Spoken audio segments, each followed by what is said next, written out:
মালদা জেলা শিশু সুরক্ষা দপ্তরের উদ্যোগে জেলা গ্রন্থাগার বইবাগানে আন্তর্জাতিক শিশু অধিকার সপ্তাহ পালন। উপস্থিত ছিলেন অতিরিক্ত জেলা শাসক অনিন্দ সরকার সহ বিশিষ্ট অতিথিবর্গরা।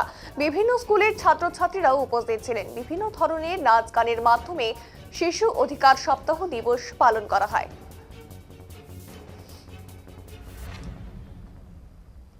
একটু সময় দেয়। সত্যি কথা বলতে মাস্টারমশাই একটা কি দুটো আছে, ওরা কিন্তু প্রত্যেকটা বিভাগে ফার্স্ট ডিভিশন স্টার সবাই পাচ্ছে। বেসিক্যালি আমরা 14 তারিখ থেকে শিশু সুরক্ষা সপ্তাহ পালন শুরু করেছিলাম। আপনারা দেখেছিলেন যে আমাদের ডিএম অফিস থেকে আমরা ট্যাবলো বের করেছিলাম, যেটা সারা জেলায় ঘুরে বেরিয়েছে এবং শিশুদের অধিকার সম্পর্কে, সরকারি বিভিন্ন স্কিমস সম্পর্কে সবাইকে অবহিত করেছে। তারই একটা অংশ হিসাবে এই আমাদের যে সপ্তাহব্যাপী বিভিন্ন প্রোগ্রামের অংশ হিসাবে আজকে আমরা বইবাগানে মিলিত হয়েছি, যেখানে বিভিন্ন স্কুলের বাচ্চারা আছেন, বিভিন্ন হোমের থেকেও বাচ্চারা এসছেন।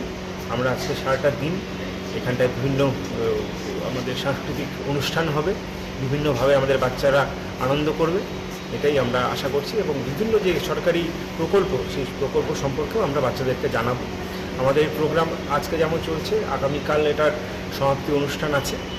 রাজ্য সরকারের যে বিভিন্ন কর্মসূচি, সেই কর্মসূচি সম্পর্কে বিভিন্ন জায়গায় বিভিন্ন অনুষ্ঠান